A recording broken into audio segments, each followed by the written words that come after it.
Good morning, নমস্কার। আমি Mampi, homemaker মাম্পির আরও একটি নতুন ব্লগে আপনাদের সবাইকে স্বাগত জানাই। আশা রাখছি আপনারা সবাই খুব ভালো আছেন, আমরাও বেশ ভালো আছি। তো আবারও চলে এসেছি নতুন একটা ভিডিও নিয়ে। আশা রাখছি ভিডিওটি আপনাদের খুব ভালো লাগবে। আজ হচ্ছে রবিবার আর এখন বাজে সকাল 8:30। আজ একটু লেট করে ঘুম থেকে উঠেছি, তবে তাও ঘুম থেকে উঠেছি আধা ঘন্টা পৌনে 1 ঘন্টা হতেই গেল। ঘুম থেকে উঠে ফ্রেশ হয়ে চেঞ্জ করে চাও খাওয়া হয়ে গেছে। তারপরে এই যে ঘরের কাজে হাত দিয়ে দিয়েছি। আর সকালে ঘুম থেকে উঠে সবার প্রথম কাজ শুরু হয় বিছানা থেকে। বিছানাটা আগে গুছিয়ে নিয়ে তারপরে বাকি কাজগুলোতে হাত দিই। আজকে যেহেতু রবিবার, আর রবিবারের দিনকে সকালে ছেলের পড়া থাকে না, যে কারণে সকালে অত ওঠার তাড়া থাকে না। আর ল্যাদ খেয়ে খেয়েই ঘুম থেকে উঠি। যদিও ঘুম ভেঙেই যায়, তবুও ওই বিছানার মধ্যে একটু গড়াগড়ি পারি, ফোনটা হাতে নিই। তো ল্যাদ খেয়ে খেয়েই ঘুম থেকে উঠে তারপরে ফ্রেশ হয়ে চেঞ্জ করেছি। আর আজকের চাটা বিজয়ই করেছিল। তো যাই হোক, চা খেয়ে বসে অনেকক্ষণ গল্প করছিলাম। গল্প টল্প করে তারপরে ঘরের কাজে হাত দিয়েছি। প্রতিদিন সকালবেলাটা কিন্তু আমাদের এইরকমই চলে, মানে চায়ের কাপ হাতে নিয়ে একটু গল্পের আসর বসেই। আর তার সঙ্গে সঙ্গে বাজারে কি আসবে, কি রান্না হবে, সব কিছুই আলোচনা হয়। ফ্রিজে অলরেডি অনেকই সবজি রয়েছে, যে কারণে বিজয়কে বললাম আজকে আর বাজার থেকে তেমন কোনো সবজি নিয়ে আসতে হবে না, আগে এই সবজিগুলো শেষ করে নিই, তারপরে আবার সবজি নিয়ে এসো। তার কারণ ওই ফ্রিজের মধ্যে অনেক দিন ধরে সবজি স্টোর করে করে আমার খেতে একদম ভালো লাগে না। ফ্রেশ আর টাটকা সবজি রান্না করলে যে টেস্টটা হয়, দেখবেন ফ্রিজের মধ্যে সবজি 2-3 দিন স্টোর করে রাখলে সেই সবজিটার সেই টেস্টটা আর পাওয়া যায় না। এমনিতেই আমরা এখন সব রকম সবজির হাইব্রিড ভার্সন খাচ্ছি, মানে সেই আগের সবজির টেস্ট আর এখনকার সবজির টেস্ট অনেক তফাৎ।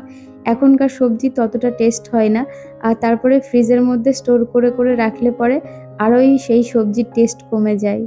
তবে সময়ের অভাব এবং কাজের তাড়ার কারণে অনেকেই ধরুন 7 দিন 10 দিনের সবজি, মাছ, মাংস সবকিছুই ফ্রিজে স্টোর করে রাখে। কারণ যাদের সময় নেই, যারা ধরুন ওয়ার্কিং, তো তাদের তো সারা সপ্তাহের বাজার বা অনেক দিনকার বাজার একবারে স্টোর করে রাখতেই হয়। কারণ তারা খুব একটা সময় পায় না। ওই উইকেন্ডেতেই তারা সারা উইকডের সবজি, বাজার, মাছ সবকিছু স্টোর করে রাখে। তাদের বিষয় আলাদা। তবে আমাদের যেহেতু বাজার খুব একটা দূরত্বে না, মানে বাইক নিয়ে গেলে ওই বড়জোর 5 মিনিট সময় লাগে। আর বিজয় প্রত্যেকদিন ওই 10টা 10:30 পর্যন্ত ম্যাক্সিমাম দিন বাড়িতেই থাকে। তো সেই কারণে বাজারে যাওয়ার জন্য খুব একটা আমাদের অসুবিধা হয়ও না। তবে ওই সবজির জন্য তো একদম, মানে প্রত্যেক দিনকার জন্য একটু একটু করে আনা যায় না।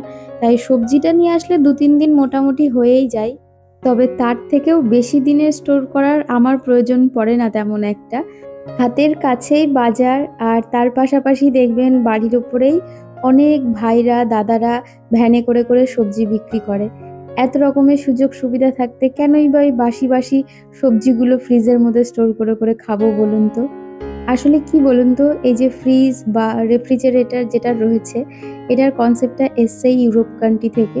আসলে ওদের বেশিরভাগ সময়ই তো শীত থাকে, আর অত্যাধিক শীত বা বরফ পড়ার কারণে ওদের ঠিকমতো ফসল উৎপাদন হয় না।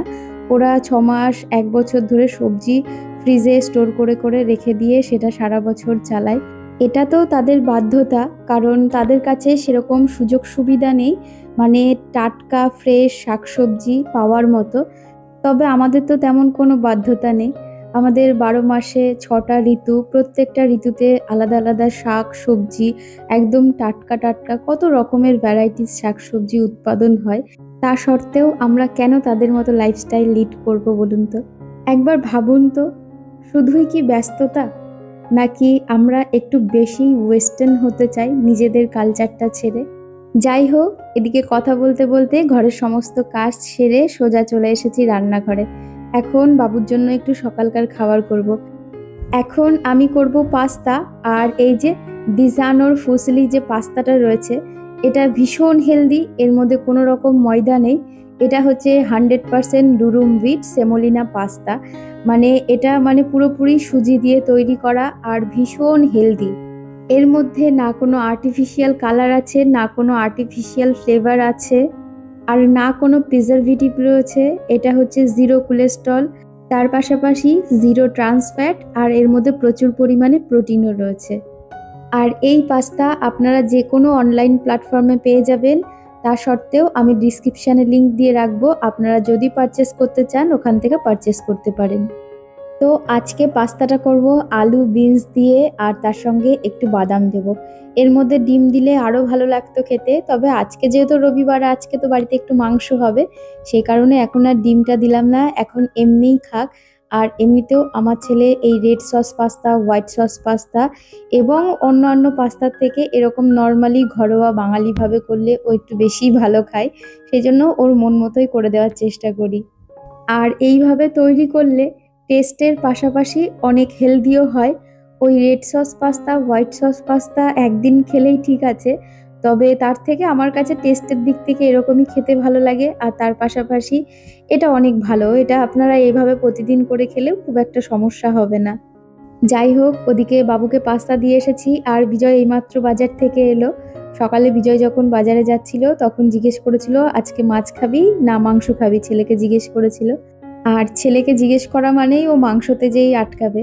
যাই হোক, এমনিতেও অনেক কটা দিন হয়ে গেল বাড়িতে চিকেন করা হয় না, তো সেই কারণেই ভাবলাম যে আজকে চিকেনই নিয়ে আসুক। রান্নায় হাত দেবো, তবে তার আগে এই যে টেবিলটাকে একটু ডিশ লিকুইড দিয়ে খুব ভালো করে মুছে নিচ্ছি। দিনের মধ্যে অন্তত একবার তো আমি এরকম ডিশ লিকুইড দিয়ে ভালো করে মুছি, তার কারণ বিশেষ করে সকালবেলার দিকটাতেই মুছি, কারণ সারা রাত তো টেবিলটা এরকমভাবে পড়ে থাকে। যদিও রাত্রে একবার মুছে রাখি, তা সত্ত্বেও সকালবেলাতে আমার একবার মুছতেই হয়, কারণ টিকটিকিতে আমার ভীষণ ভয়। ওই টিকটিকি পটি করে রাখেই, টেবিলের ওপর না রাখলেও সাইডে আশেপাশে তো রাখেই, তো সেই কারণে আমার একটু খুঁতখুঁতে ব্যাপার রয়েছে। তো সকালবেলায় আরেকবার ভালো করে আমি টেবিলটা একটু মুছে নিই, কারণ সারাদিন খাওয়া টাওয়া হয় ওখানটায় বসে, সেই কারণে টেবিলটা একটু পরিষ্কার করে রাখতেই হয়। যাই হোক, ওদিকে ঘরের সমস্ত কাজ সেরে তারপরে এসে আগে ভাতটা বসিয়ে দিয়েছিলাম। ভাতটা বসিয়ে দিয়ে মশলা রেডি করে তারপরে মাংস ধুয়ে এই যে চলে এসেছি রান্না করতে। তবে আজকে ছেলে বলেই দিয়েছে, মা আজকে মাংসটা একদম কষা কষা করে করবা, যেরকম কষা নামানোর সময় যেরকম থাকে ঠিক সেরকম করবা। আমি বলছি অত শুকনো শুকনো থাকলে তাহলে ভাত কি দিয়ে খাবি? বলছে না, তুমি একদম কষা কষাই করবা। ছেলের যেহেতু আবদার একদম কষা কষা মাংস খাবে, সেই কারণে আজকে সেইভাবেই রান্না করব। চিকেন হোক কিংবা মাটন হোক, মাংস কষানোর ওপরেই নির্ভর করে মাংসটা কতটা টেস্ট হবে।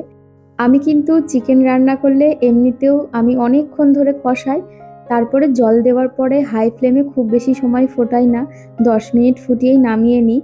এমনিতেও চিকেন তৈরি করতে খুব একটা সময় লাগে না, তবে মাংস মশলার সঙ্গে অনেকক্ষণ ধরে ভালো করে নাড়িয়ে নাড়িয়ে লো ফ্লেমে কষালে পরে সেই মাংসের টেস্ট খুব ভালো আসে। আর মাটন করলে তো আমি 40 থেকে 45 মিনিট ধরে মাটনটাকে আমি এতটাই কষাই, যাতে প্রেসারে সিটি দিলে 2টো কি বড়জোর 3টে সিটির প্রয়োজন পড়ে। বেশিরভাগ সময় কড়াইয়েই রান্না করে নিই, তবে যখন খুব বেশি কোয়ান্টিটির মাটন হয় তখনই আমি প্রেসার কুকারে দিই, আদারওয়াইজ আমি কড়াইয়েই রান্না করি। আর মাংস রান্নার এই স্টাইলটা আমি আমার মায়ের কাছ থেকেই শিখেছি। আমার মা খুব ভালো মাংস রান্না করে। আর আপনারা তো জানেনই আমি কোনো রকম গুঁড়ো মশলা খাই না, মানে ওই ধনে জিরে সমস্ত, ধনে জিরে লঙ্কা সমস্ত কিছু বেটেই রান্না করি, মানে মিক্সিতে পেস্ট করে আর কি। মানে ওই গুঁড়ো মশলা দিয়ে আমি মাংস রান্না করি না, যে কারণে মাংসের টেস্ট অনেক সুন্দর হয়। আর আপনারা তো আমার রান্না দেখতে ভীষণ পছন্দ করেন, তার পাশাপাশি আমার রান্নার ভীষণ প্রশংসা করেন, যেটা আমার কাছে তো ভীষণ ভালো লাগে। বৈশালীনাথ দিদিভাই বলে, মাম্পি তোমার রান্না মন ভালো করার রান্না, তুমি মাছের ঝোল স্পেশালিস্ট, আরও অনেক কথা বলে। যাই হোক, সুলতা দিদিভাই বলে, মাম্পি তোমার খুন্তি নাড়ানো দেখলেই বোঝা যায় তুমি পাকা রাঁধুনি। পায়েল দিদিভাই বলে, মাম্পি তোমার বাড়িতে তোমার হাতে স্পেশাল চা আর রান্না খেতে তো অবশ্যই যেতে হবে। তার পাশাপাশি প্রিয়াঙ্কি দিদিভাই, আরও অনেক দিদিভাই এবং বোনেরা, আপনারা আমার রান্নার ভীষণ প্রশংসা করেন, আর সত্যি বলতে সেটা শুনতে আমার ভীষণ ভালো লাগে। আসলে আমরা যারা হাউসওয়াইফ, রান্নাঘরেই আমাদের অনেকটা সময় কাটে। আমরা রান্না করতেও ভালোবাসি, রান্না করে সবাইকে খাওয়াতেও ভালোবাসি। আর সেই জিনিসটাই যদি ভালো হয় আর সবাই সেটার প্রশংসা করে, কার না ভালো লাগে বলুন তো সেই প্রশংসা শুনতে। যাই হোক, ওদিকে চিকেন হয়ে গেছে, ভাত হয়ে গেছে, সব টেবিলের ওপর রেখে টুকটাক যে বাসনগুলো বেরিয়েছিল সেগুলো মেজে রান্নাঘরটাকেও খুব ভালো করে পরিষ্কার করে নিয়েছি। ওদিকে আমার কাজের দিদি এসে অলরেডি ঘর মোছা শুরু করে দিয়েছে। আমি এদিকে রান্নাঘরটা তো পরিষ্কার করে নিয়েছি, আর কাজের দিদি ঘর মুছে চলে গেলে আমি একটু উচ্ছে আর কুমড়ো দিয়ে বটি রান্না করব। আমার কাছে ওটা গরম ভাত দিয়ে খেতে ভীষণ ভালো লাগে। বিজয়ও খেতে খুব ভালোবাসে। তবে এখন আর করছি না, কারণ দিদি এখনই রান্নাঘরটা মুছে দেবে। আর ননভেজ রান্না করলে আমি সকালবেলাটা একটু তাড়াহুড়োর মধ্যে দিয়েই রান্না করি, কারণ রান্নার পরে কিচেনটা পরিষ্কার করা হয়ে গেলে পরে সে এসে জলের মধ্যে একটু ডিটারজেন্ট দিয়ে খুব ভালো করে ফ্লোরটা মুছে দিয়ে যায়। সেই কারণেই আমি সকালবেলায় ননভেজ রান্না করলে একটু হুটোপাটার মধ্যেই রান্নাটা করে নিই। যাই হোক, ওদিকে কাজের দিদি কাজ সেরে চলে গিয়েছে, আর আমি এদিকে একটু উচ্ছে আর কুমড়োর বটি করে নিচ্ছি দুপুরে খাওয়ার জন্য। এখন এটা হয়ে গেলে আমি যাব স্নান করতে। তো চলুন, ভিডিওটা আর বেশি বড় করব না। আর আজকের ভিডিওটা আপনাদের কেমন লাগলো অবশ্যই কমেন্ট করে জানাবেন। ভালো লাগলে একটি লাইক করবেন। আর যারা নতুন বন্ধুরা আছেন সাবস্ক্রাইব করে আমার পাশে থাকতে পারেন। আবারও দেখা হবে নতুন কোনো ভিডিও নিয়ে। ততক্ষণ সুস্থ থাকবেন, ভালো থাকবেন। টাটা।